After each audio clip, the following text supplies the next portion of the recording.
Meus irmãos, graça e paz, amém? Privilégio imenso estar aqui com vocês essa noite e eu tenho certeza que Deus vai falar muito aos nossos corações nesses dias. Quero louvar a Deus por essa oportunidade tão maravilhosa que Ele nos dá de trabalharmos um tema tão importante, tão fundamental para a igreja. Minha gratidão, pastor Clóvis, mais uma vez, acima de tudo pela amizade, né? A amizade é o mais importante. A agenda é consequência, né? Mas a amizade é o mais importante, principalmente para quem tem saúde emocional, né? Então é um prazer estar com vocês nesses dias. A gente vai pensar ao longo dessas terças-feiras aí algumas coisas muito importantes que eu sei que vão mexer muito com a nossa cabeça, com o nosso coração.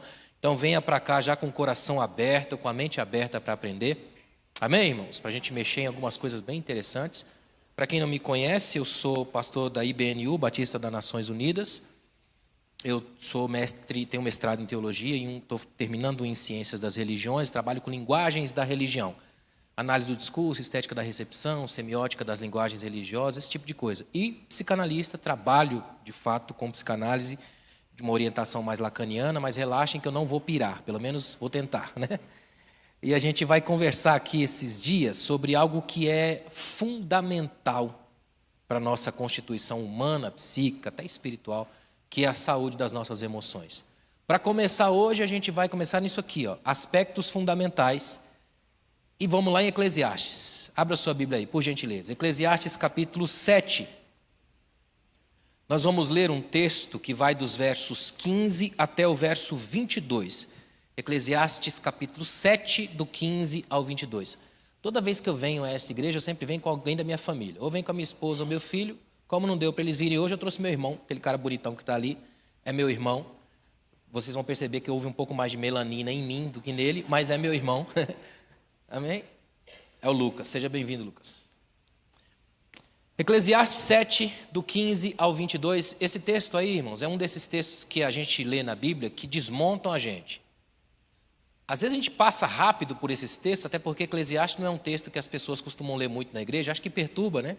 Então eles gostam mais daqueles textos que eles podem transformar em analgésicos do sagrado. Esses daqui não, esses aqui são mais pesados, é aquela coisa mais densa. Então é um texto tão interessante que eu vou ler ele em duas versões. A primeira aqui na Almeida século 21 e depois a mensagem do Eugene Peterson, que é muito esclarecedora. Então vamos na Almeida século 21 primeiro. Eclesiastes 7, do 15 ao 22 diz assim, ó: nessa minha vida absurda já vi de tudo. Ao justo que morre apesar da sua justiça, e ao ímpio que tem vida longa apesar da sua maldade. Não sejas justo demais, nem sábio demais, por que te destruirias a ti mesmo? Não sejas ímpio demais, nem sejas tolo, por que morrerias antes do tempo? Bom é reter uma coisa e não abrir mão de outra, pois quem teme a Deus escapa de tudo isso.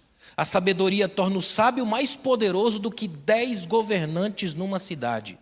Pois não há um só homem justo sobre a terra que só faça o bem e nunca peque. Não escutes todas as palavras que se dizem, para que não venhas a ouvir o teu servo criticar-te, pois tu sabes também que muitas vezes criticastes outros. Fica difícil de falar amém depois da leitura dessa, né? E você vai ver como vai piorar. O que eu trouxe na versão A Mensagem do Eugene Peterson. Alguém conhece essa versão aqui? A Mensagem? Olha que versão incrível. É uma versão que simplesmente é um produto de quase 40 anos de ministério pastoral de Eugene Peterson nos Estados Unidos, no Canadá, traduzindo esses textos direto do original, mantendo uma versão um pouco mais poética, tanto que ele, nas últimas entrevistas que ele deu a respeito dessa Bíblia, ele se propunha a dizer que ela não era nenhuma tradução, mas uma versão. E isso é interessante porque esclarece muito, amplia muito o significado.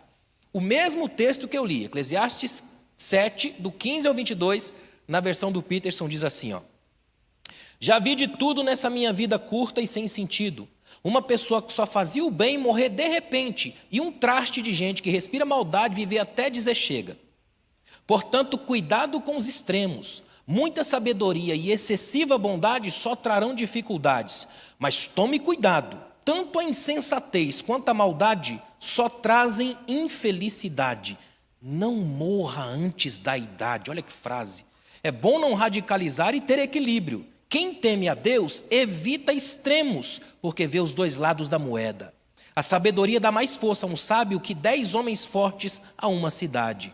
Não há uma única pessoa perfeita no mundo, nenhuma que seja pura e sem pecado. Aí olha que tremendo, guarda no seu coração isso aqui, ó. Não fique bisbilhotando as conversas dos outros. E se a fofoca for sobre você? Não seria melhor não ouvi-la? Vai dizer que nunca falou mal de ninguém pelas costas? Olha que benção. Esse é o tipo de coisa que é muito nosso. Todos nós congregamos nessa dimensão de espiritualidade blasé. A gente gosta de viver nessa coisa de tomar lá da cá gospel, não tem? É nosso, faz parte da gente. Até porque aqui a gente poderia trabalhar com 2 dimensões de saúde emocional. Tanto a do indivíduo quanto a do corpo enquanto igreja e experiência comunitária. Porque indivíduos adoecidos também adoecem o corpo. E é importante demais que a gente perceba isso. São 2 links que a gente vai fazer aqui hoje. No sentido do indivíduo e no sentido da comunidade. Porque uma certeza eu sei que a gente tem aqui hoje. O mundo está doente. Você já percebeu isso? O mundo está doente, terrivelmente enfermo. E é uma doença letal. Deixa eu ver se eu vou me dar bem com esse negócio que deu. Olha lá. Somos uma sociedade, olha isso aí, ó, infectada pelo vírus da infelicidade, da ignorância e da indiferença. Olha para essa imagem aí, ó. São 3 poderosos inimigos da alma. Os vírus da infelicidade, da ignorância e da indiferença. Esse aqui, ó, é o tipo de doença que dificilmente você vai ver a igreja fazer campanha para Deus curar. Porque em muitos lugares isso alimenta a roda e o sistema. O sistema funciona por causa disso.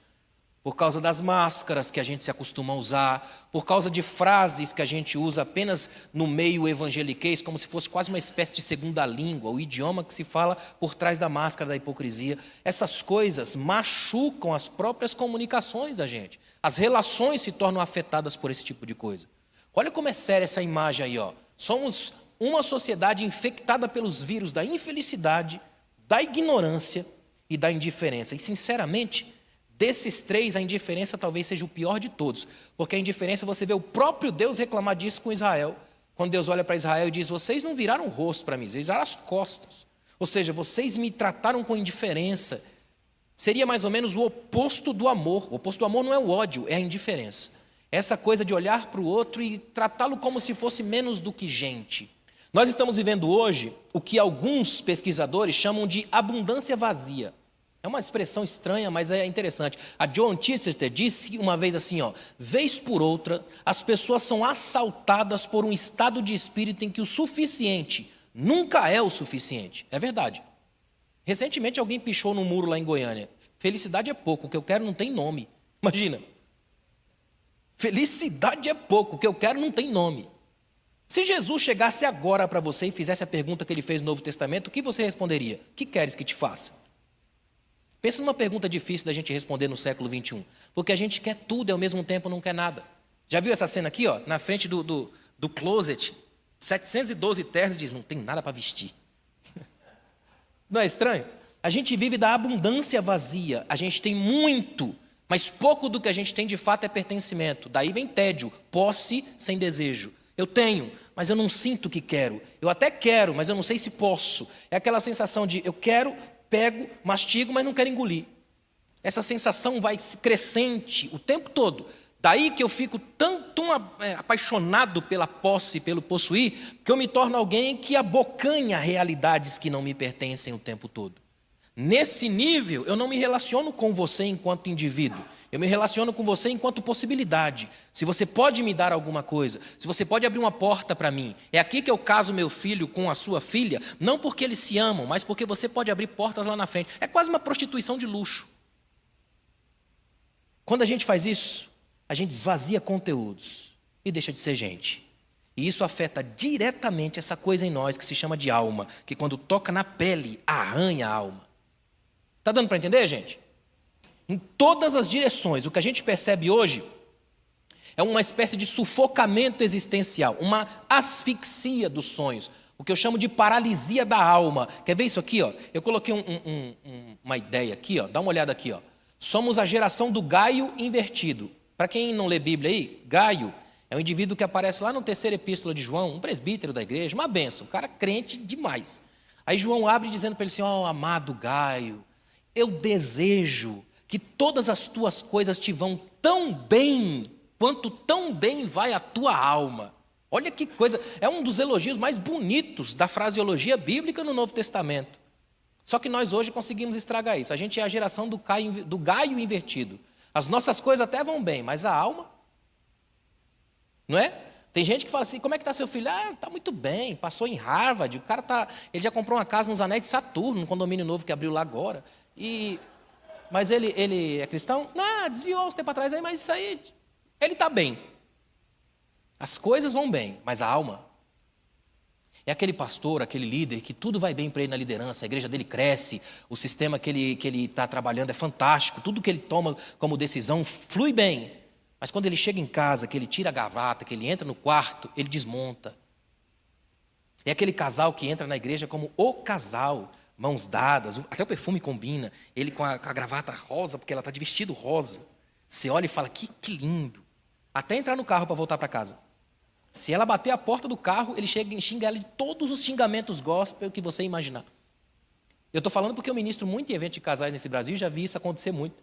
Teve uma irmã que falou para mim, eu ministrei na sexta, no sábado ela falou, pastor, ontem meu marido quase me bateu. E eu pensei, o que foi que eu disse, né? Ela falou, não, é porque eu bati a porta do carro e ele ama mais aquele carro do que eu. E eu até brinquei com ela, então usa um perfume que ele vai amar, gasolina, né? Imagina, a gente vive nessa geração, uma geração extremamente perigosa, porque invertido. As coisas vão muito bem, mas a alma em frangalhos. Em todas as direções, o que a gente percebe hoje é uma espécie de sufocamento existencial, asfixia dos sonhos. A gente vive uma séria crise de narratologias, de ideologias, de delírios. Eu coloquei aqui, pouca gente hoje sabe quais são as suas certezas, porque a crise de conteúdo tem sido tão forte que ela passa a ser abalada por isso aqui, efeito da velocidade. Hoje pouco dura muito, tudo é nada e nada encanta. Esse é o efeito de hoje, o efeito da vida da velocidade, a correria, a maluquice que a gente vive, a sociedade da pressa. Nós estamos na sociedade da pressa. Alguém aqui levaria o carro para lavar, não lava devagar? Sociedade da pressa, a gente vai no lava rápido, jato espiritual se tiver, não é? Porque o nosso sistema tem que funcionar. A gente chega atrasado, quer sair primeiro, metade da bênção apostólica a gente briga lá fora com o irmão que está cuidando do carro. Tudo tem que ser muito rápido. É Deus quem se vira nos 30 na igreja de hoje. Olha como é sério. Por isso que a lógica aqui é muito importante a gente pensar. O efeito da velocidade. Hoje, pouco dura muito, tudo é nada e nada encanta, nada faz sentido. Quando isso se estabelece, bate de frente com a realidade bíblica. O texto que nós lemos, o pregador, o Kohelet bíblico, ele faz uma rigorosa análise da vida, da própria vida. A investigação dele é profunda, é radical, sentido de raízes, e por vezes é ácida. Só que olha que interessante, só que ela é terapêutica, ela é urgente e ela é necessária. O Eclesiastes está na Bíblia para lembrar para a gente que de vez em quando a gente tem que abraçar o tédio, olhar na cara do mal, do pior dia da vida e entender, eu tenho que passar por isso. Eu tenho que abraçar esse lado. Eu tenho que saber que isso existe. Eu tenho que saber que exceções existem. Eu tenho que saber que tem um dia que é cansativo. Eu tenho que saber que nem todo dia eu vou ter uma mensagem poderosa para pregar. Que nem todo dia eu vou cantar extraordinariamente bem. Vai ter dia que o cantar arranhado é o melhor que eu tenho a oferecer. Vai ter dia que eu vou subir aqui com o melhor dos esboços, vou pensar, hoje eu detono. E eu vou descer daqui mais detonado do que subir, do jeito que eu deveria ter subido. Amém? Tem dia que vai doer. E é importante que a gente lembre disso. O pregador, o Kohelet do Eclesiastes, ele é um profundo observador da vida, e como disse o rabino Harold Kushner, porque ele é um amante da sabedoria, ele quer desesperadamente aprender a viver antes que a morte venha. O que ele está fazendo é uma coisa maravilhosa. Ele está colocando uma pergunta para a gente pensar aqui. Você que está aqui hoje, ainda vive de verdade? Você que está aqui olhando para mim aqui, você vive ou existe?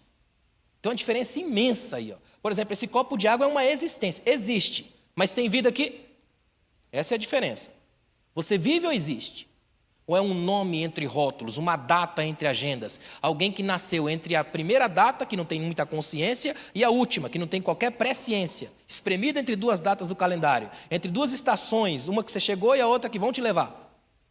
Quer fazer um exercício libertador? Visite uma vez na sua vida um cemitério. A maior alegria é sair de lá com as próprias pernas. Um dia vão te levar, né?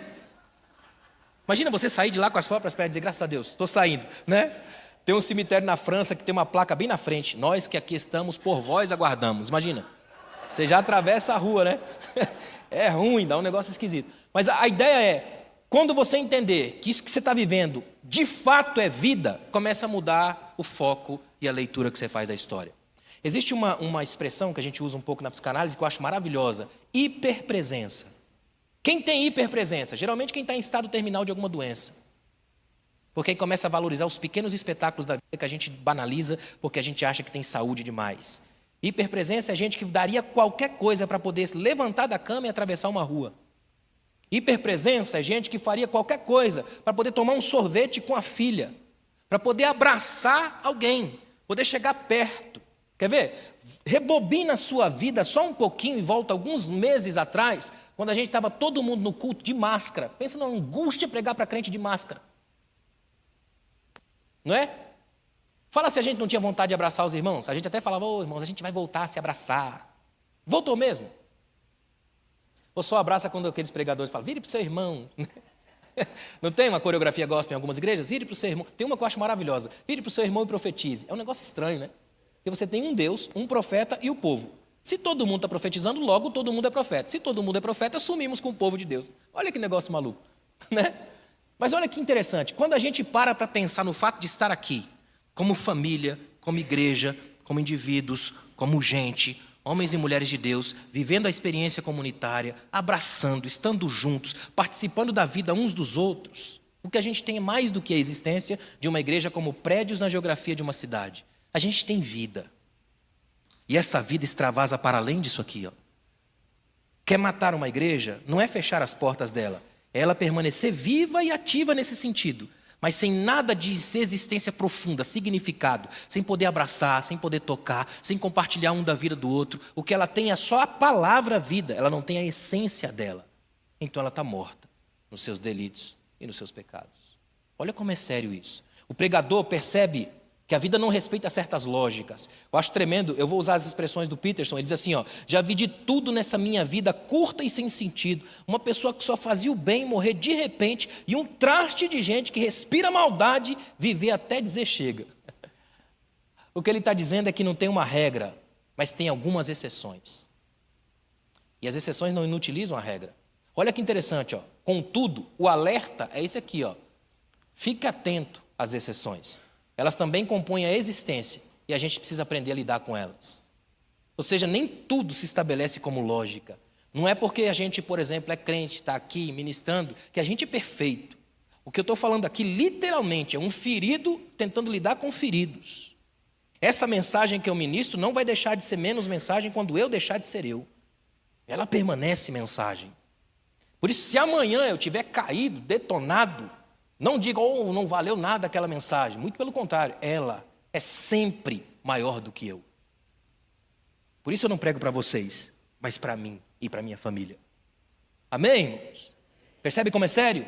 Aqui no púlpito, a gente precisa lembrar de uma vez por todas, eu sei que vocês entendem, são uma igreja educada, mas é preciso lembrar, aqui no púlpito não há perfeitos. O que há são imperfeitos, lidando imperfeitamente com um sentimento que nem cabe na perfeição, que é o amor de Deus. A gente não consegue fazer isso. Só faz isso porque o Espírito Santo nos leva a fazer. Sem Ele, a gente não faria nada aqui. A gente só está aqui por causa dele. O pregador vai nos dar uma aula poderosa sobre a saúde emocional, sobre a arte de não permitir que o pior que há no mundo encontre espaço para crescer dentro da gente. Eu queria sair daqui hoje com essa certeza no meu coração. Você vai para sua casa quando terminar isso aqui dizendo, eu tenho uma aliança com Deus e o pior que existe no mundo não vai encontrar terreno fértil para crescer no meu coração. Amém? Vamos pensar uns negócios terríveis aqui hoje. Ó. Vamos refletir sobre alguns aspectos fundamentais sobre a saúde emocional. O primeiro deles, ó, narcisismo, a ameaça no espelho. Muita gente não faz nem ideia do que é isso, porque essa palavra está banalizada hoje. Todo mundo acha que aquele indivíduo que se acha um pouquinho já é narcisista, quando na verdade nem sempre é. Às vezes existe o narcisismo de sofrimento, por exemplo. Aquela pessoa que ela quer ser a protagonista de todos os olhares, inclusive da dor. Ela quer o título da maior sofredora da igreja, porque ela ama ser vista por todo mundo. Também é narcisismo. Tem uma série de narcisismos aí. Até porque, se você quiser aprofundar seu olhar sobre isso, leia o mito de Narciso na mitologia grega, um cara criado pelos deuses e aparece extremamente lindo, só que não pode ver o próprio rosto. No dia que encontra com o próprio rosto, perde tudo. Como muita gente, quando de verdade sabe quem é, se afoga na própria miséria, não é? Por isso é tão sério o que a gente vai pensar aqui. O pregador diz assim, ó, não há uma única pessoa perfeita no mundo, nenhuma que seja pura e sem pecado. É isso aqui que ele está falando, ó. O Eclesiastes detona a obsessão da perfeição. Existe gente, e onde há gente, há defeito, há crise. Nós somos todos filhos dessa mistura maluca aí, ó. Esse rosto eu botei de propósito. Isso aí é a igreja. Cada cor aí é um de nós, que forma um único rosto. A gente é essa bagunça existencial. Irmãos, a igreja ainda é um problema para sociólogos do mundo inteiro. Ninguém consegue entender o mistério que é a igreja. Gente de tudo quanto é jeito, tudo quanto é matiz, de tudo quanto é pensamento, sentado no mesmo lugar e vem um único pregador, prega uma única mensagem e vai todo mundo abençoado para casa. Como é que explica um negócio desse? É por isso que Paulo diz que a loucura de Deus é mais sábia que a sabedoria humana. Imagina, a gente vive numa tensão no que se chama igreja. Agora, presta bem atenção nisso aqui. O Eclesiastes destrói, detona a obsessão da perfeição. Se tem uma coisa que machuca as emoções de líderes, é a obsessão da perfeição. Principalmente quando esse líder usa como desculpa o lugar do sagrado. Não, mas é porque eu estou aqui porque eu sou santo. Sabe aquele irmão que diz assim, semana da ceia, lembra disso? Semana da ceia, o cara fica crente, santo, que até para cumprimentar os irmãos, né? Uma santidade que... Um dia depois da ceia ele dá umas pecadinhas, mas até a semana da ceia, não tem? Não tem uns irmãos que, sei lá, parece que na hora da ceia eles vêm diferente. Não tem até uns irmãos em umas igrejas que eles não aparecem, eles só aparecem na ceia, tipo um vampiro gospel, uma vez por mês beber sangue de Jesus, né? Ele só tem essa existência. Ele não consegue mais distinguir dias normais de culto. Ele não suporta uma escola dominical, porque ele acha vazia. Então, se ele acha vazia, para ele é muito. É o Narciso. Ele não suporta estar entre as pessoas normais, comuns. Ele precisa de alguma coisa maior. Ele faz de tudo para ele ser notado, por exemplo. Ele é aquele famoso especialista em tudo aquilo que nada faz, né? Ele sempre vai criticar todo mundo. Ele é o especialista de tudo aquilo que nada sabe, de tudo aquilo que nada faz. Ele tem opinião completa sobre livros lidos pela metade, não consigo entender isso até hoje, porque ele é gênio virtual dos dedos, mas é um anão miserável das ações. Toda vez que isso se estabelece, isso cria uma celeuma gigantesca na igreja. Até porque, presta atenção nisso aqui, ó, vai doer. O narcisista só tem um alvo, ele mesmo. Até a sua religião é customizada, ó. É meu Deus, tudo pronome possessivo. Meu Deus, meu milagre, minhas necessidades, minha vitória. Derrota você pode levar, as vitórias são todas minhas. O rabino Heschel dizia assim, ó, ele foi categórico quando ele escreveu, Abraham Heschel, um dos maiores rabinos da história do judaísmo. Ele escreveu assim, ó, qualquer Deus que é meu, mas não seu, qualquer Deus que estiver preocupado comigo, mas não com você, não é Deus, é um ídolo. Porque desmonta a experiência comunitária. Vou falar uma coisa muito importante a vocês aqui essa noite. Toda e qualquer sabotagem da experiência comunitária é doença emocional e espiritual crônica. Sabe onde é que se curam essas doenças da experiência comunitária? É aqui, ó, junto com os irmãos, andando juntos, lutando uns com os outros, aparando arestas, aprendendo a suportar-vos uns aos outros em amor. Essa experiência igrejeira, por mais difícil que seja, por mais chata que ela é às vezes, é aqui que a graça de Deus se manifesta numa densidade maravilhosa, porque aqui a primeira coisa que se quebra é o meu senso de estar no controle de tudo. A igreja existe enquanto experiência comunitária para esfregar na cara de dos outros de que a igreja e a fé cristã não é uma coisa só sobre mim, não é uma coisa exclusiva da gente. Isso aqui é experiência comunitária plena. Juntos. Esses dias, pastor, eu estava dando uma aula num seminário aqui em Guarulhos, e uma coisa, eu falando e fiquei pensando ao mesmo tempo, falei, que coisa magistral que é isso. Eu acho que eu empolguei mais que os alunos. Porque eu fiquei pensando, olha que incrível. Lá em Êxodo, Deus chega, ouve o clamor do povo, resolve pegar Moisés, levantar para libertar o povo. Quando sai do Egito, está lá no deserto, aí Deus aparece, depois chama o povo. Vai lá numa montanha, uma cena assim perigosa, uma placa, quem tocar na montanha morrerá. Imagina, não cheguem perto, raios, trovões, nuvem. Aí vem Deus e fala com Moisés, oralidade. Deus fala com Moisés. Aí o texto diz, e Moisés falou ao povo o que Deus havia falado a Moisés, voz na voz. Aí Moisés para e pensa assim, esse negócio é poderoso demais para ficar só na voz, vou escrever. Resolve escrever e bota nome, Livro da Aliança, Sefer Habrit, o Livro da Aliança. Aí eu acho tremendo, que na sequência o que Deus faz? Dá a pedra aqui, Moisés, mete o dedo e escreve, toque screen de Deus. Um baixa da nuvem, o outro escreve no toque screen. Do tablet ao tablet é a mesma glória. Imagina, ele escreve, você está percebendo? Aí o próprio Deus escreve, só que nesse inteirinho aí, entre falar, receber, pegar, escrever, anúncio, recepção, percebe que o povo tem pressa, até hoje é assim. E o povo quer um culto mais rápido, o culto mais rápido é fazer um bezerro. E a coisa fica complicada. Aí esse mesmo Deus, que primeiro escuta, depois fala, depois escreve, resolve fazer diferente. Quer saber? O verbo se torna carne e vem andar entre a gente. Toda a espiritualidade começa nessa coisa gloriosa e termina andando com a gente aqui, ó. E a promessa é que depois a gente vá para lá com ele também. Não tem como ser cristão no isolamento do outro. O céu para você passa diretamente pela convivência com esse irmão. A espiritualidade se cura assim, ó, nessas emoções trabalhadas enquanto igreja. Até porque, gente, escuta uma coisa aqui, ó. O narcisismo é uma caricatura do amor próprio. Ele é falso. O narcisista, na verdade, não ama a si mesmo. Ele ama uma falsa representação de si, um duplo, uma imagem, o avatar das redes, a reputação, o feedback. Ele é um escravo dos olhares. Interessante que o termo narcisismo ou narcisista vem do grego narquê, de onde vem a palavrinha que a gente conhece muito bem, narcótico. Ou seja, todo narcisista é um traficante do ego. Porque não há droga mais poderosa do que a droga do ego, do eu. Ele é um escravo dos olhares. Quer ver? Ó? Sabe qual é a pessoa mais triste da igreja? É aquela bonita que ninguém diz. O bonito precisa da apreciação do olhar do outro. Por isso que ele sempre chega atrasado e torce para o telefone tocar. Por isso que não põe no vibrador. Né? Ele precisa que o telefone toque. Se ele for bonito, se for uma mulher bonita e ninguém fala, dói lá na alma. É por isso que feio é tranquilo, irmão. Feio é sossegado, a coisa é resolvida com ele. Olha aí, hoje é a redenção teológica dos feios. Olha que benção. Ele fala assim, ó, se você falar alguma coisa com ele, ele fala, minha mãe me ama. Quer amor melhor? Amor de mãe, imagina, não é? E quando o feio casa, então? Fala, meu Deus, irmão, eu venci, zerei o game, não é? Já o bonito, ele quer ficar trocando, porque ele precisa do olhar do outro, o tempo todo. E isso é tão perigoso, porque quando você coloca na vitrine, é o que está à venda. Qual é o seu preço, se ficar demais na vitrine? O narcisista, o líder narcisista, é um líder que está sempre com uma imagem de si pela qual ele se apaixona. E quanto mais ele se apaixona por essa imagem, mais ele definha na realidade. Por isso ele vive na fantasia, nunca no chão do real.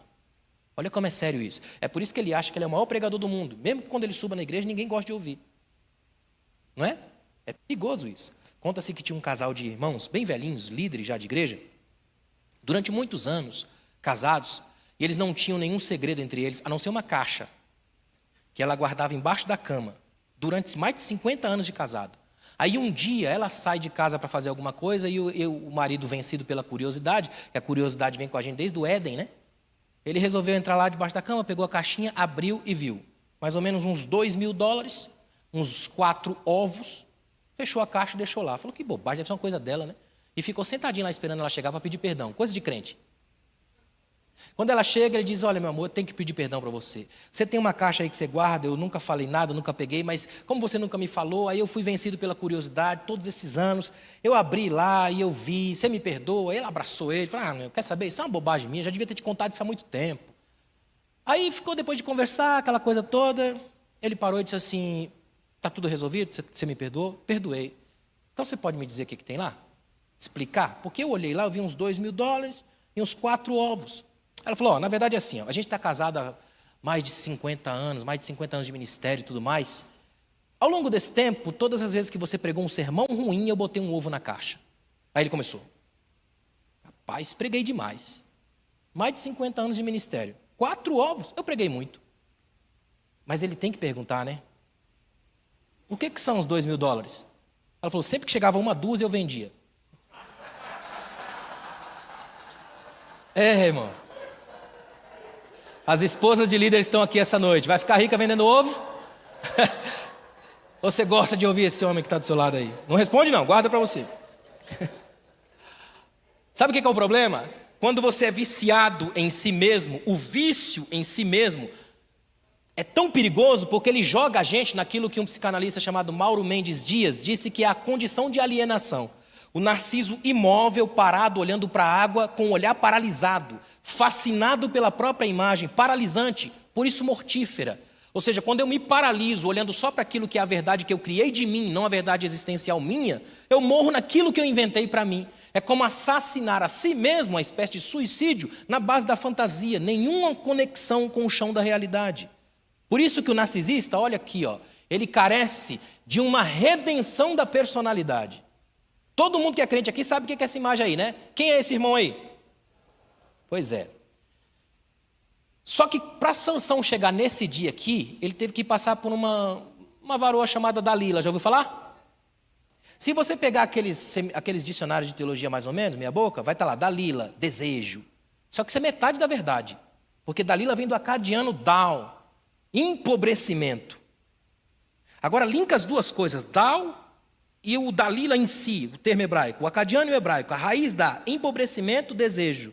Logo, Dalila simboliza, simbolicamente, semioticamente aqui, o desejo que empobrece, que diminui. Ou seja, aquilo que eu quero tanto, mas quando eu pego me detona, porque eu não fui feito para aquilo. É isso que enfraquece o forte. A questão aí não é gênero, não é a mulher que enfraquece o homem. A questão aí é vaidade, é aquilo que eu tenho por fora tão grande, porque por dentro é tão vazio. O vaidoso não é o que é bonito. Também é aquele feio, irritante, que é vazio por dentro e passa o tempo todo julgando todo bonito que passa por ele e incomoda. É aquele que julga todo mundo o tempo todo. Porque o que tem dentro dele é vão, vago, aberto, vazio, sem graça. E literalmente sem a graça. Olha como é perigoso. Por isso é tão sério isso aqui. O narcisista carece de uma redenção da personalidade. A gente precisa tomar muito cuidado. Eu vou parafrasear o tema de um livro de Bernard Manning, quando diz o impostor que habita em mim. Eu gosto desse tema desse livro dele. A gente tem que aprender a lidar com isso. Existe um impostor que habita na gente. Se você quiser dar uma olhada nesse impostor, lê na sua casa Romanos 7. Irmãos, eu gosto tanto da franqueza de Paulo em Romanos 7. Às vezes eu penso, pastor Cláudio, imagina o senhor me chama a pregar a primeira vez aqui na igreja, aí eu subo aqui e faço igual Paulo. Imagina só isso aqui, domingo. Eu vim pregar aqui em domingo de manhã. Aí eu subo aqui e faço assim, irmãos, eu sou carnal. Você já não ia com a minha cara.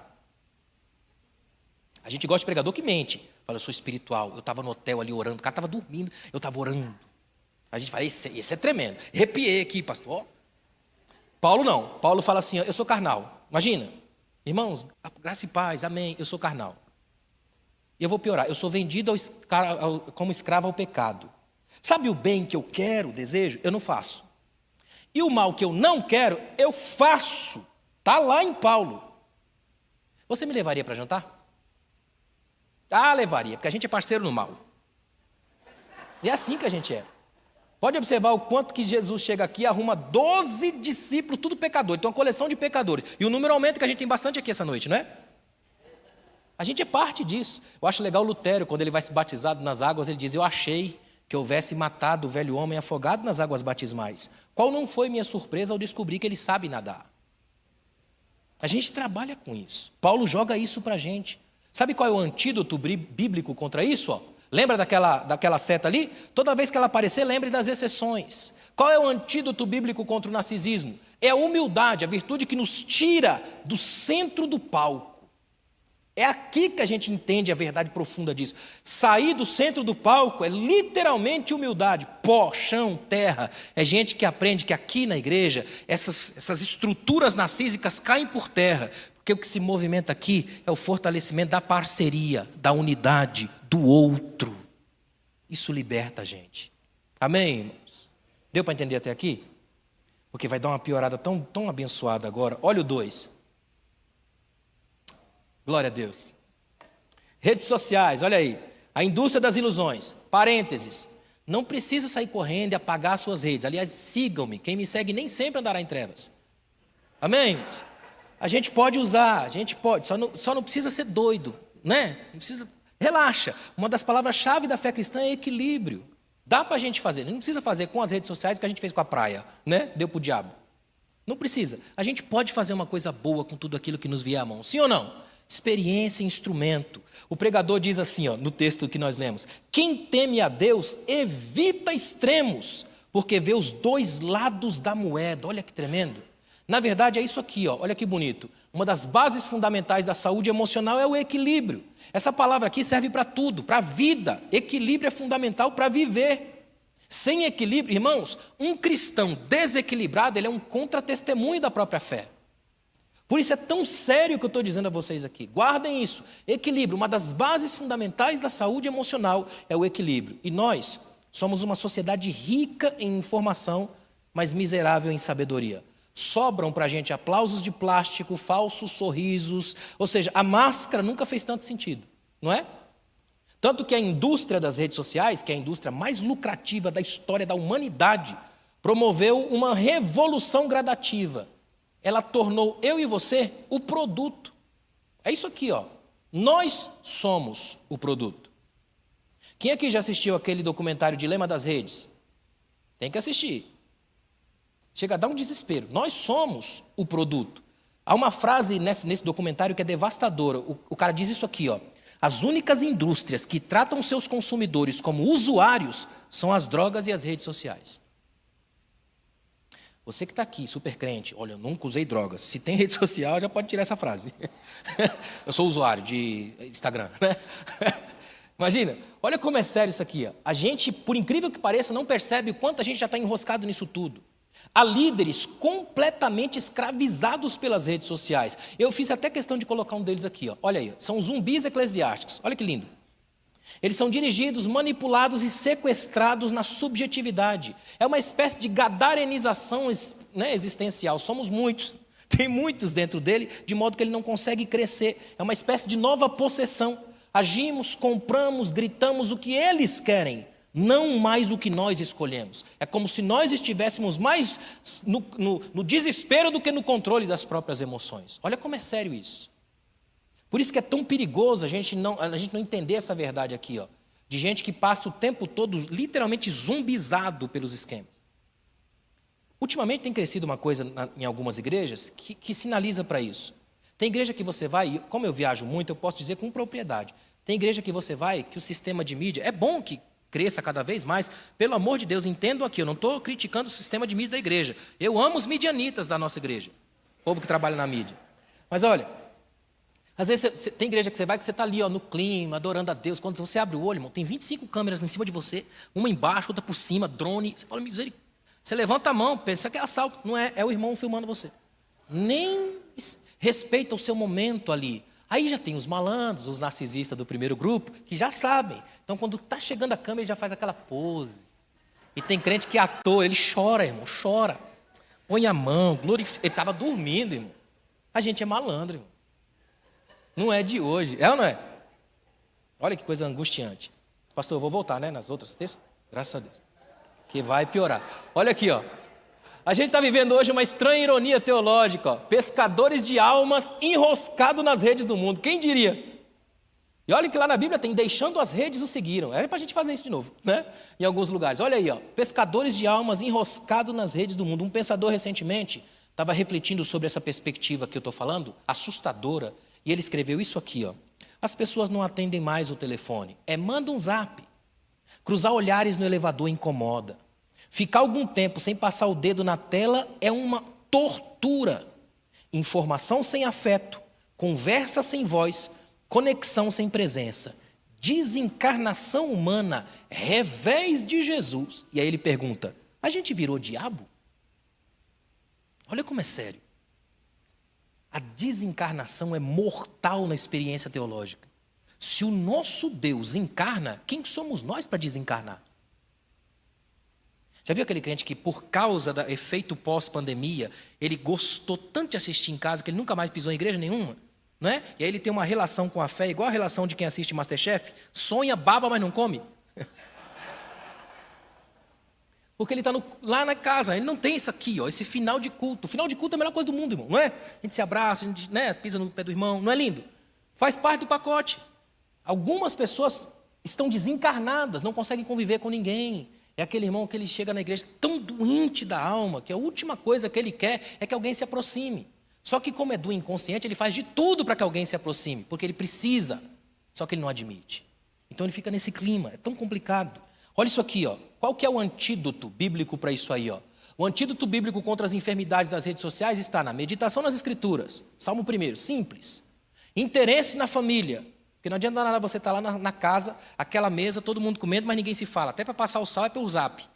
Não é? Esses dias em casa, meu filho mandou uma mensagem para mim, toda cheia de emoji. Aí eu falei para ele, eu fui lá no quarto, falei, filho, peraí, depois de 4.000 anos a gente voltou a se comunicar como os egípcios? Não é? Vamos falar a língua portuguesa normal? A gente esquece disso. Então, ó, interesse na família, no cuidado relacional com os irmãos. Encarnação é a palavra aqui. A gente precisa encarnar de novo a graça que vive aqui com os irmãos. Siga os irmãos, curta os posts dos irmãos, reposte os stories dos irmãos, veja os reels dos irmãos, viaja nesse negócio aí. Mas em nome de Jesus, aperte a mão dele. Abrace os irmãos. Sinta cheiro de gente. Goste de pessoas. Chega perto do irmão. Você sentou do lado desse irmão aí porque não tinha outro lugar ou porque você gosta dele? Pensa aí. Olha que maravilha, não é? Não é bom quando a gente tem essa proximidade, a gente pode conversar? Olha que maravilha, né? Talvez nesse momento você nem tenha pensado direito. Né? De verdade, eu sentei do seu lado, varão. Pai do Senhor, né? Sabe aquele irmão que chega na igreja, que chega na porta ali, a irmãzinha fala, seja bem-vindo, nossa igreja, cara. Não, eu congrego aqui. É mesmo. Quanto tempo? 30 anos. Meu Deus! Não é? Chega a ser esquisito. Algumas igrejas, por incrível que pareça, perderam a conexão. Então elas se tornaram apenas virtualidades divinas.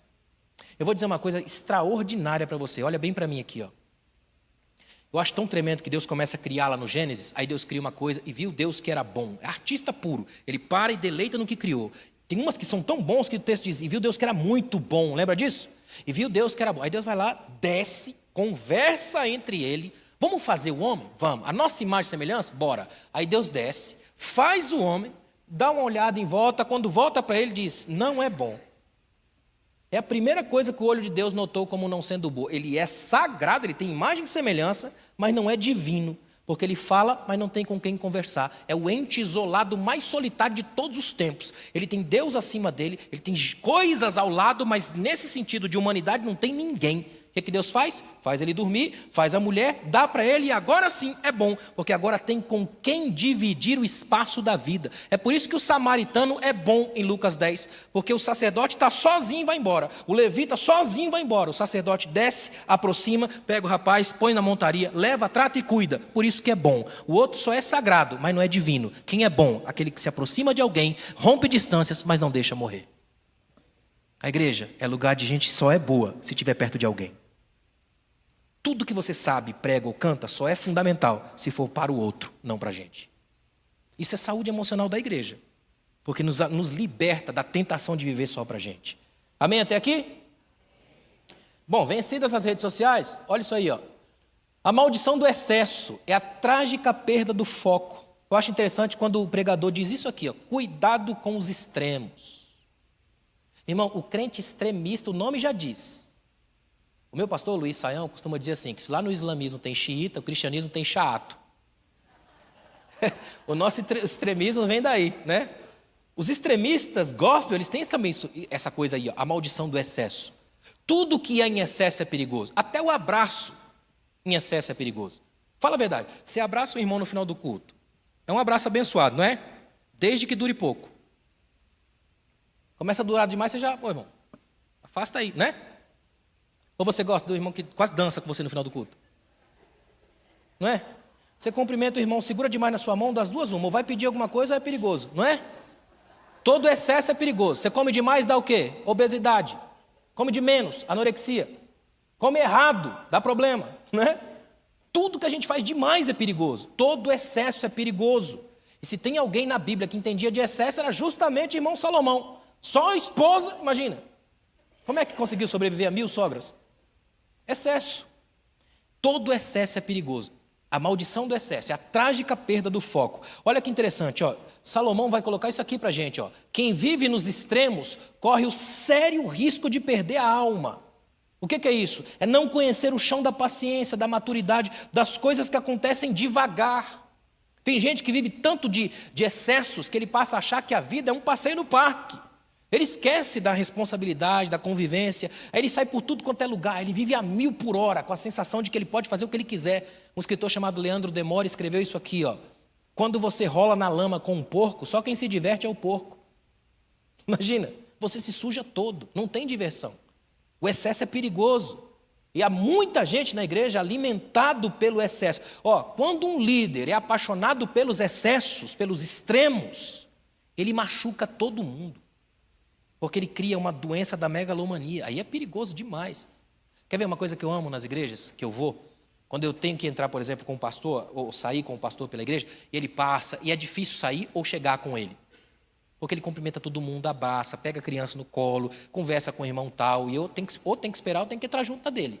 Até chegar no púlpito, está quase na hora de pregar. É uma benção. Já eu acho tão esquisito quando eu chego numa igreja que eu não sei quem é o pastor. Já acontece muito isso. E de repente, do nada, como se fosse uma manifestação epifânica, ele aparece no púlpito. Eu sempre chego no púlpito e fico olhando de onde ele veio. Não dá para saber, irmão. O cara aparece, ele se manifesta, ele é uma epifania, né? Ele está aqui, de repente, do nada, acabou metade da bênção apostólica, o cara desaparece do mesmo jeito que ele chegou, irmão. Sabe? Só Deus sabe onde ele é um X-Men. Ele não tem vida normal com gente comum, ele não conversa com as pessoas. Você tem 915 assessores para poder falar com ele. Imagina, tudo muito sério. Irmão, aí você vai olhar para o Jesus da Bíblia, ele acaba de ressuscitar. Sabe o que ele faz? Pede comida. Anda a pé 11 quilômetros com 2 discípulos em crise. E está com fome, tanto que ele toma o pão. Geralmente quem é o convidado nunca toma o pão. Só que ele está com fome, ele pega o pão, ele rompe a lei da hospitalidade, pega o pão. Não dá tempo de comer porque os caras reconhecem ele, desaparece e aparece de novo já em Jerusalém com 2 frases. A primeira, Shalom. A segunda, tem alguma coisa para comer aí? É maravilhoso, irmão. Ou seja, ser cristão do ponto de vista de Jesus, saudável do ponto de vista de Jesus, é lembrar de uma vez por todas que nós somos chamados para, como Ele, sermos extraordinariamente comuns, abençoadamente simples, absurdamente normais. A mesma glória do domingo é a glória da segunda-feira na porta da escola do filho. Transita com a mesma graça entre a cruz e a ressurreição. A igreja é lugar de gente comum que vive o extraordinário. O nome disso aí é milagre. Quebra do automatismo da mediocridade. Amém? Esse é o tipo de milagre que não vão te vender no mercado da igreja. Porque isso não é produto de mercado, é produto de templo. É espiritualidade. Uma das máximas psicanalíticas mais profundas é essa aqui, ó. Todo excesso esconde uma falta. E a gente hoje tem excesso de excesso. Logo, acúmulo de faltas, abismo de ausências. Por isso paira no ar esse senso de cansaço existencial crônico. Byung-Chul Han lançou um livro recentemente chamado Sociedade do Cansaço, onde ele defende a ideia de que nós estamos cansados de estar cansados. Imagina, cansaço do cansaço. O que é isso aí? Olha essa cena aí, ó, esse obreiro aí. Ó. Todo excesso esconde uma falta. Alguém que faz isso não está querendo tomar café. O que ele está querendo é dizer, eu tenho uma falta e eu preciso que alguém olhe para mim. É isso aqui. Muita gente, quer ver? Agora dá para dizer isso, porque nós estamos num seminário aqui, e eu acredito que todo mundo aqui é crente, não vai desviar com o que eu vou falar, né? Bom, vou correr o risco. Imagina, sempre que você está escondendo faltas, você vem para a via do excesso. Sabe aquele que bate demais na moralidade, polícia moral da igreja? É bom ficar esperto, porque tem uma falta aí. Latas vazias fazem mais barulho. Tem gente trocando de lixo para espantar mosca. É perigoso, gente. Sabe o indivíduo que fala demais o tempo todo? Por exemplo, já viu o indivíduo que ele briga porque quer falar, mas não porque tem algo a dizer? Ele sobe aqui, ele pega o microfone, ele arrebenta. Quanto mais ele pega esse negócio, mexe, troca de mão. Quanto mais ele... Isso aqui é um objeto fálico. Ou seja, cama ruim gera púlpito fraco. Eu vou falar numa das terças-feiras, não avisar agora para não dar spoiler do dia, mas numa delas vai ser sobre a sexualidade do líder. Né? É bom que você venha. E traga o outro lá. Né? Olha como é sério, irmãos. Quanto mais eu bato aqui em cima, mais briga, mais grita, mais chega com todo mundo, mais perigoso é. Porque, ó, quanto mais longa a ponte e mais alto o prédio, mais balança. Porque o que é rígido demais quebra. É bom ficar esperto. Eu lembro de um pastor bem velhinho, um dia falou para mim assim, é que torneira que a gente aperta muito é porque pinga. É verdade, não é? Olha como é sério. Guarde isso no seu coração. Eu vou mostrar rapidamente, alguns excessos aqui. Além dos excessos mais cometidos, eu vou mostrar alguns para vocês. Olha esse aqui, ó. Excesso de gente. É preciso entender que gente demais vira multidão, e multidão não tem face. Ai daquele que cair quando a multidão estiver passando. É ou não é? Não sobra ninguém. Você já foi num show, irmão, daqueles que todo mundo, você não entra nem sai? Já andou de metrô na Praça da Sé, sexta-feira? Né? Você entra no metrô, alguém te tira de lá, né? É isso aí, ó, excesso de gente. Algumas igrejas são tão apaixonadas pelo excesso de gente, líderes inclusive, tão apaixonados pelo excesso de gente, que eles sacrificam o altar por causa do gente. É a síndrome do Frankenstein. Quem cria o monstro tem que alimentar, e monstros não se alimentam de verdade. Por isso que geralmente igrejas de mestre são vazias.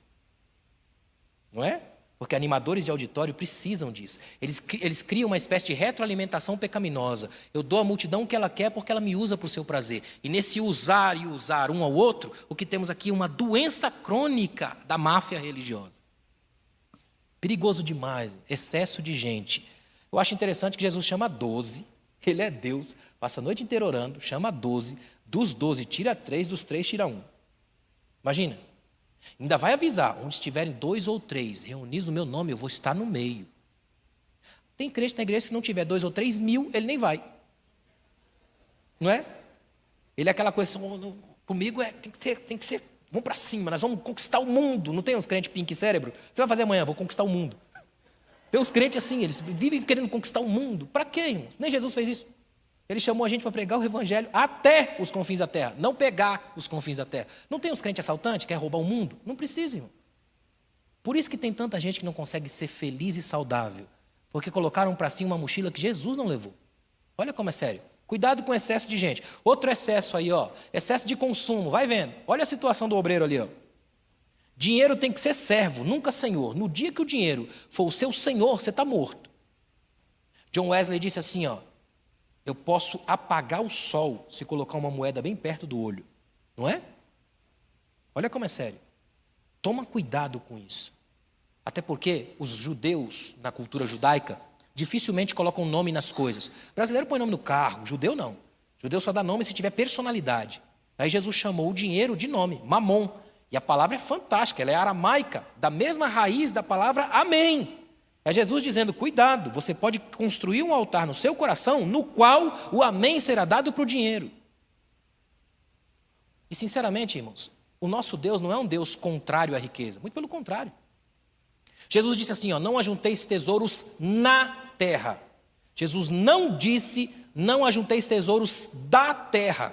Se Jesus tivesse dito, não ajunteis tesouros da terra, a gente deveria ser pobre. Apologia da pobreza. Não foi o que ele disse. Ele disse, não ajunteis tesouros na terra.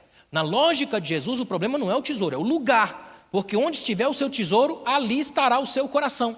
Qual que é o desafio do crente rico aqui essa noite? Pegar tudo que ele tem e levar para Deus, porque o coração vai atrás, só que quando chegar lá vai encontrar com Deus e se apaixona de cara, não tem nada melhor do que Deus. Aí continua rico e crente. Esse é o desafio.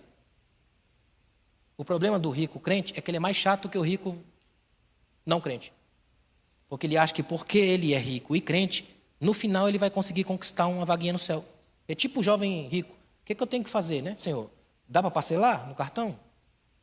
Só que se tem uma coisa aqui na igreja que não acontece, é salvação porque você tem dinheiro, porque você tem uma família aqui dentro. Não foi seu sangue que rolou na cruz do Calvário. Nossa salvação aqui é pela graça. Isso não vem de nós, é dom de Deus. Vai doer, não vai, irmão? Tem mais, ó. Olha esse excesso aqui, ó. Vê se não tem na igreja. Excesso de barulho. Vozes, sons, ruídos, tanto barulho que a gente faz. Eu não estou falando de barulho de igreja tocando, não. O barulho é aquela multidão de vozes que acompanha a gente, são ruídos o tempo todo. É quando a gente canta, mas não comunica, canta sem prestar atenção na letra. A gente fala demais e faz um barulho imenso e quase não para ouvir. Sabe aquele irmão que quando vai orar tem síndrome de narrador de futebol? Ele fala uma palavra atrás da outra, não dá nem espaço, de repente ele para desesperado e fala, Senhor, fala comigo. Deus fala assim, não deixa. É um diálogo. Carlos Drummond de Andrade dizia que o diálogo é você falar e suportar o que o outro tem a dizer. Isso não é monólogo. E se tem uma coisa que Deus é contra na Bíblia, é a monofonia, uma única voz. Quando todo mundo falava uma coisa só, construiu uma torre, Deus desceu e bagunçou tudo. Nosso Deus gosta que você se esforce para entender o outro. Imagina, é esse nível de linguagem que Deus fala. A gente precisa abaixar o volume do nosso barulho, do nosso ruído, para escutar um Deus elegante o suficiente para sussurrar. Nosso Deus é assim. Tem mais excesso, dá uma olhada nisso aqui, ó. Excesso de intimidade, ó. É a mentira elegante, a bajulação. Tem líder que adora isso aqui, ó, apaixonado por isso aqui, ó. Ele gosta de ver as pessoas transitando em torno dele, porque elas não sabem que estão sendo manipuladas daquele jeito, ou até sabem, tipo narcisista, e até gosta. Então um alimenta o ego do outro. Tem líderes que amam isso aqui, ó. É aquele líder que ele fica no poder até sair ao estilo Eli, caindo da cadeira e quebrando o pescoço. Tem medo de sombra, de ajudar alguém. Ou seja, a gente ainda tem, em muitas igrejas por esse Brasil afora, gente com uma posse, uma doença tão grande pelo que é o ser o primeiro lugar, que esquece de levantar um Josué. Alguém perto. Tem que ter alguém perto. Precisa ter alguém perto. Quem que é seu Timóteo, seu Josué? Alguém que se olhe, perceba na influência que pode ser alguém para trabalhar para o reino. Outro excesso aí, ó. Olha isso aqui, ó. Excesso de mídia. O que é isso aqui? A mídia é a deusa dessa era. Você já ouviu uma Idade Média, nós estamos na Idade Mídia. Não é? Tudo hoje é midiático. Tudo, o tempo todo. Já viu aqueles irmãos que fazem de tudo para fazer? Tem que ser perfeito. Eu fui pregar numa igreja, num evento de jovens, lá em Cuiabá. Aí terminou o evento, a menina veio tirar uma foto e não tem problema nenhum com isso. Aliás, o problema não é tirar foto. O problema é quando ninguém tirar e você for para casa injuriado. Aí é problema. Aí vem a menina e fala assim, pastor, posso tirar uma foto com o senhor? Eu falei, pode. Só que nunca é uma foto, é um ritual. Até ela achar o lugar e eu parado, esperando. Aí ela acha o lugar, ajeita, põe, aí tem um ângulo, tem um jeito, aí vira, acerta, o cabelo vem para cá, depois o cabelo vem para o outro lado. Eu sou poeta, eu olho tudo, todos os detalhes. Aí ela vem, aí bota um monte de filtro, por isso que sai lindo no final, não é a gente, né? Aí ela ajeita tudo, faz toda aquela montagem, aí tira. Aí, beleza, aí eu saí. Quando eu saio, ela fala, pastor, volta, aí eu saí feia. Eu brinquei com ela, você saiu feia do útero, tá bom assim, né? A gente esquece. Aí faz todo um trabalho. Não, eu tenho que fazer um negócio aqui porque eu tenho que aparecer. O excesso de mídia é um problema. Você já viu gente que chega em casa, liga de tudo, micro-ondas, iPad, iPhone, iPinho, o que tiver, né? Ele só esquece que às vezes não tem nada mais curativo do que o silêncio. Qual foi a última vez que você ouviu a batida do próprio coração? Qual foi a última vez que você abriu a janela e agradeceu a Deus pelo sol? Qual foi a última vez que de verdade a coisa aconteceu para você? Sentiu-se vivo. Tem mais um excesso aí, 2 na verdade. Ó, esse daqui, ó. Excesso de autocrítica. Sinceramente, irmão, não se preocupe em se criticar tanto, porque nunca vai faltar crítico para você. Pode ter certeza. Se você quiser encontrar todos os críticos do mundo, faça alguma coisa na igreja. Qualquer coisa. Mude um banco de lugar, alguém vai te criticar. Sempre. Não faltam críticos. A crítica é uma camisa que só serve no outro. Então, quando você começa a se autocriticar demais, você paralisa, porque não consegue fazer mais nada. Enquanto que aqui, sinceramente, Deus nos chamou para fazer, de verdade, aquilo que a gente já está vivendo. Tem muito líder que ele fica só no imaginário, nunca consegue botar o pé no chão da realidade, porque ele passa a depender só da devolutiva do outro, e a devolutiva do outro já é viciada. Por isso é perigoso. Mais um excesso, olha isso aqui, ó. Excesso de religiosidade, dá uma olhada aí, ó. É o fanatismo, é gente que acha que ser crente é vir ao templo, não ser alguém fora do templo. Nessa lógica, ele pensa que porque ele nunca faltou um culto no ano, ele é crente. Essa lógica é esquisita, porque, na verdade, se ele permanecer nessa lógica, quanto mais vezes ele for à garagem, uma hora ele vira um carro. Como é sério isso, né? E aí vive essa espiritualidade religiosa, que tem uma cara bonita e um caráter péssimo. Prega muito, mas vive mal, porque vive dos excessos, ex para fora de. Por isso que o filho pródigo só volta para casa quando cai em si. Quem vive fora de si, vive em êxtase, em excesso. É caindo em si que a gente entra para dentro. Se tem um lugar bom de cair, é para dentro. Aí você levanta. Aí você muda de vida. Mas lembre-se, dá uma olhada aqui, ó. A fatura dos excessos sempre vem. Pode até demorar, mas chega. Sempre vem. E eu estou orando desde já, e eu quero que você ore comigo quando você for orar. Quando chegar a fatura dos excessos que essa geração está cometendo em todos os níveis, só Deus para ter misericórdia da gente. Nós somos uma geração onde todo mundo tem direito, mas ninguém tem deveres. Quando a fatura desses excessos chegar, só Deus para ter misericórdia da gente. Qual que é o antídoto para isso?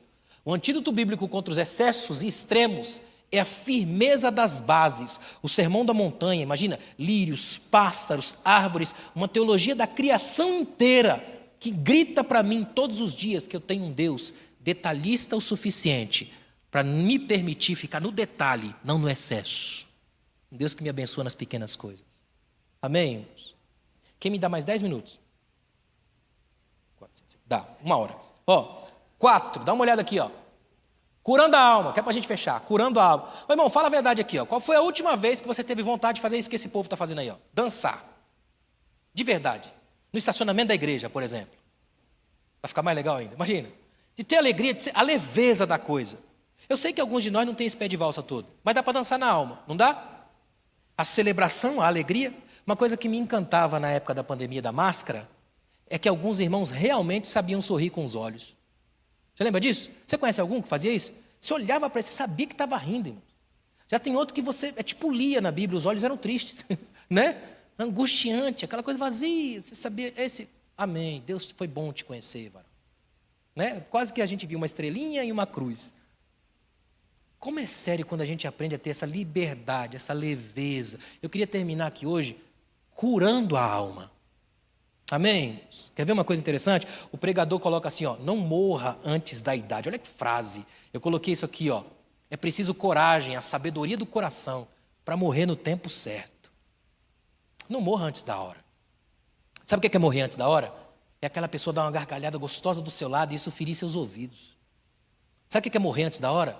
É a sua esposa ou seu esposo preparar um bolo maravilhoso e você falar, não gosto desse negócio. Sabe o que é morrer antes da hora? É você levantar, olhar na cama e dizer, não dormi, tudo quebrado, destruído, arrebentado, o olho está assim, ó, nem dormiu. Sabe o que é morrer antes da hora? É o seu neto vir correndo para te abraçar e você só pegar o menino e jogar no chão. Sabe o que é morrer antes da hora? É você chegar no culto, sentar. Você observa como as pessoas sentam nos bancos às vezes. Tem gente que não senta, ele se joga, plá. É o peso de um dia inteiro, de uma vida inteira. Aí ele chega aqui, ele sabe que ele... Ainda bem que está aqui, porque aqui pelo menos tem ressurreição, né? Como é sério, não morra antes do tempo. Eu gosto muito da história de uma velhinha de 86 anos que acordou de manhã, espreguiçou, aí olhou bem no espelho e disse, meu Deus, o que essa menina está fazendo no corpo dessa velha? Olha que tremendo. Esses dias eu li sobre um velho que ele se levantou e disse, hoje eu levantei tão bem que o relógio não despertou, ele aplaudiu. Olha que tremendo, irmão. É a liberdade de ser quem você é. Eu amo uma igreja que sabe sorrir. Aqui é o lugar da liberdade. Eu lembro que eu vi uma cena numa igreja que me deixou encucado, até hoje eu guardei para mim. O menininho rindo, brincando, assim, sentado no culto, brincando, aí a mãe vem e diz, não pode rir aqui. Aí belisca, o menino chora. Ou seja, chorar pode, rir não. Vai entender. Olha a mensagem que se passa para a criança. Aqui dentro a gente é triste, nosso Deus é triste. Rubem Alves falava, ninguém oferece beleza a Deus. E é verdade. Imagina, ninguém fala assim, olha Senhor, se o Senhor me der a prece que eu tanto quero, eu vou passar a semana lendo poesia para o Senhor. Fernando Pessoa. Se o Senhor me der a prece que eu tanto quero, eu vou fazer aquele bolo que a minha família ama. Ninguém faz isso. Aquela macarronada de domingo, aquele churrasco, imagina, não. A gente fala, se o Senhor me der, eu vou andar de joelhos em cima do caroço de milho. A gente acha que Deus gosta da gente toda arrebentada. Senhor, eu vou te oferecer o pior. Escolhe o pior, Deus. Imagina, parece um Deus sádico, falando, agora eu vou te abençoar, varão. Agora. Irmão, que tipo de Deus é o seu? Abra mão do ídolo carrasco divino. Você precisa lembrar que aquele Deus de Moisés, onde se colocava na montanha, ninguém toque na montanha, com o tempo e a leveza da teologia bíblica, vai ser chamado depois de Pai de Jesus. E quando Jesus vai para a montanha para falar o sermão da montanha, não é tão toque, é todo mundo vai junto. Está a hora de evoluir a sua mente aqui hoje e abraçar o Pai de Jesus. Eu acho tão tremendo que na hora que ele vai orar, Senhor, ensina a gente a orar. Quando vocês forem orar, eu quero que vocês orem com um desejo meu. O Pai é meu, mas eu deixo vocês dizer que é de vocês. Orem assim, ó, Pai nosso. É libertação. Olha que bonito que é isso aqui, ó. Tem 3 conceitos essenciais que tem que ser redescoberto com urgência. Equilíbrio, maturidade e escuta atenta. No jogo da vida você acerta sempre isso aí, ó. Equilíbrio, maturidade e a escuta atenta. Por que a gente aprende com esse tipo de mentalidade? Por uma coisa que é simples, mas ao mesmo tempo extremamente profunda, que é isso aqui, ó. A gente tem que reordenar os desejos. E eu sei que isso aí são só um pouco, esse desejo aí deve ser o de hoje. Tem muito mais, não tem? A gente tem que reordenar os desejos. Daniel Santos escreveu assim, ó, não ore para que Deus se lembre das suas necessidades. Ore para que você não se esqueça das suas urgências. A cura das nossas emoções passa pelo assumir das nossas dores. Só quando a gente busca o remédio é que a gente de verdade lembra que tem uma enfermidade. Ninguém bebe remédio como quem bebe Coca-Cola, não é?